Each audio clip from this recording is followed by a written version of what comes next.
Bonsoir à tous, bienvenue pour ce nouvel épisode du Confi Time, 5 minutes de partage, 5 minutes d'évasion au cours desquelles nous allons ouvrir grand les portes de la culture.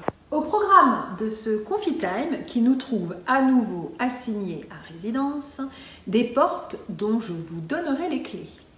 Porte de musée, porte de théâtre, porte-bonheur pour aborder l'année avec sérénité.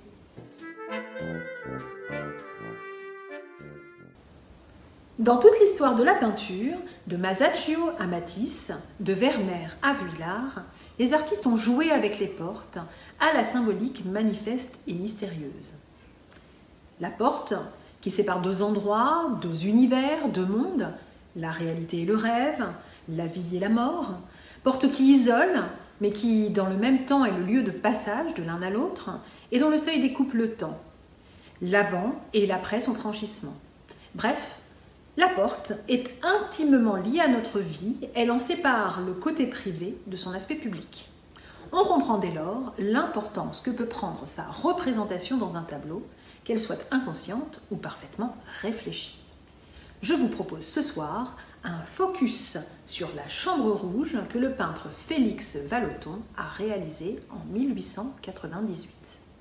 Il s'est passé quelque chose dans cette Chambre rouge. On ne sait pas trop quoi.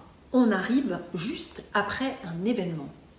Et notre regard est guidé depuis le guéridon vers la porte du fond. Dans l'entrebâillement, un couple. Vallotton peint ce qui n'est pas visible, ce qui est de l'ordre de la psychanalyse dont il a eu la chance de vivre la naissance au début du XXe siècle.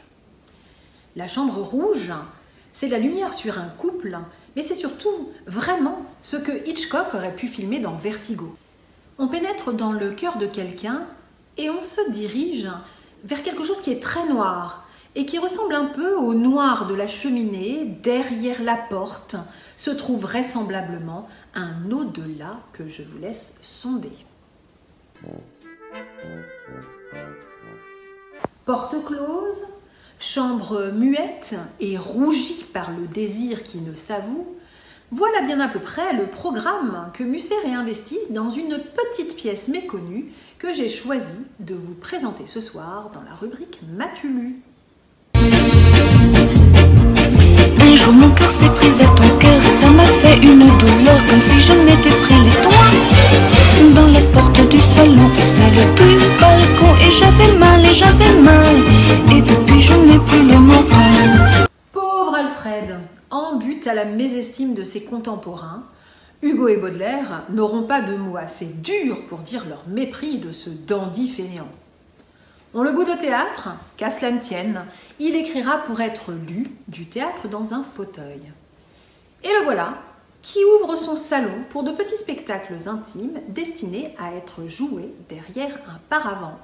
À la manière de Carmontel, dramaturge sous Louis XV, Musset redonne vie aux proverbes, courtes pièces à peu de personnages dont le public doit deviner le titre à l'issue d'une représentation. Il faut qu'une porte soit ouverte ou fermée. Voilà le proverbe qui nous intéresse ce soir. La porte s'ouvre sur un salon bourgeois où une coquette veuve et un timide galant tournent autour du pot, ou plutôt de la cheminée, jouent avec les feux d'un amour qu'ils n'osent s'avouer. Fin de la pièce, la porte se ferme, mais les cœurs s'ouvrent. Et un proverbe peut en cacher un autre. Le romantique Musset nous invite à badiner avec l'amour.